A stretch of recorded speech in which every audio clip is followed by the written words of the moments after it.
Bonjour à tous. En ce mercredi matin, nous méditons l'Évangile selon Saint Jean au chapitre 17, les versets 11 à 19. En ce temps-là, les yeux levés au ciel, Jésus priait ainsi.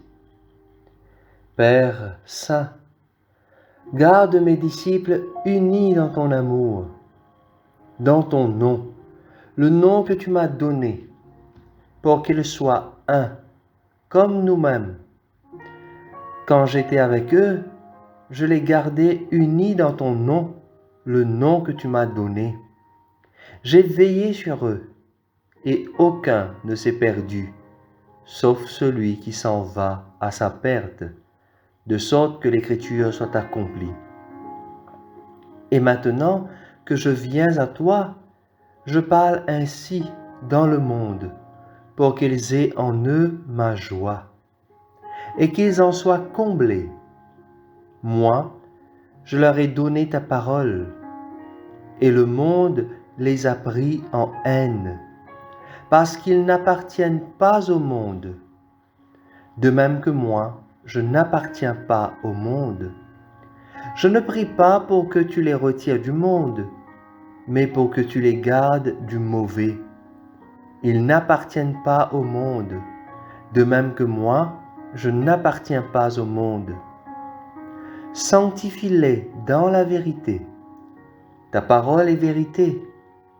De même que tu m'as envoyé dans le monde, moi aussi, je les ai envoyés dans le monde. Et pour eux, je me sanctifie moi-même, afin qu'ils soient eux aussi sanctifiés dans la vérité. Acclamons la parole de Dieu. Frères et sœurs, c'est la deuxième partie de la prière sacerdotale de Jésus qui nous est donnée ce matin.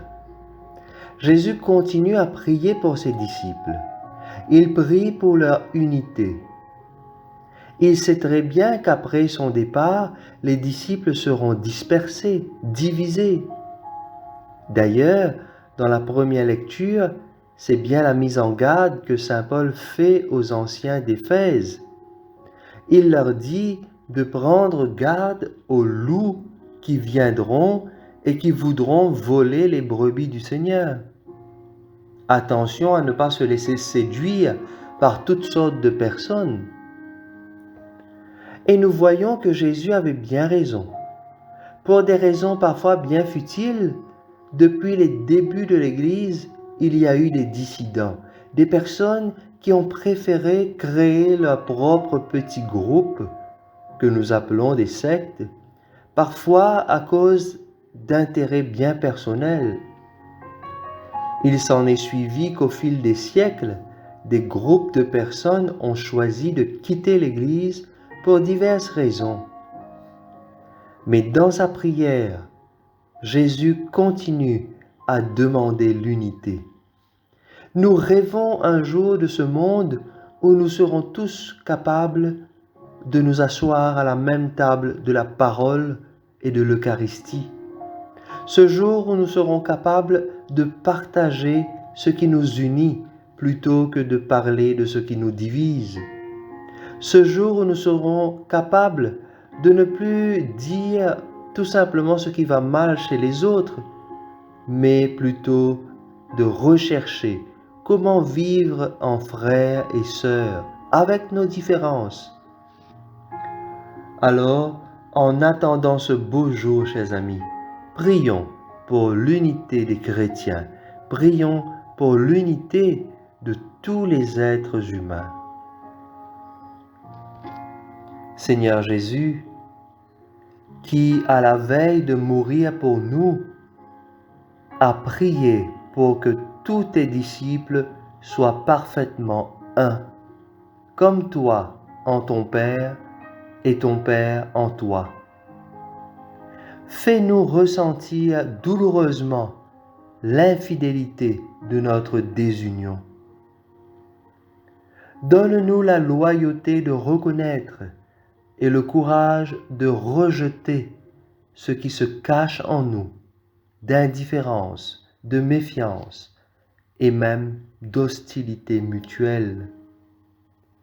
Accorde-nous de nous rencontrer tous en toi, afin que de nos âmes et de nos lèvres monte incessamment ta prière pour l'unité des chrétiens, telle que tu la veux, par les moyens que tu veux.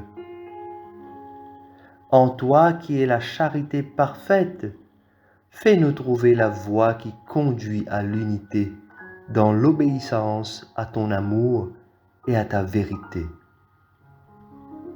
Amen.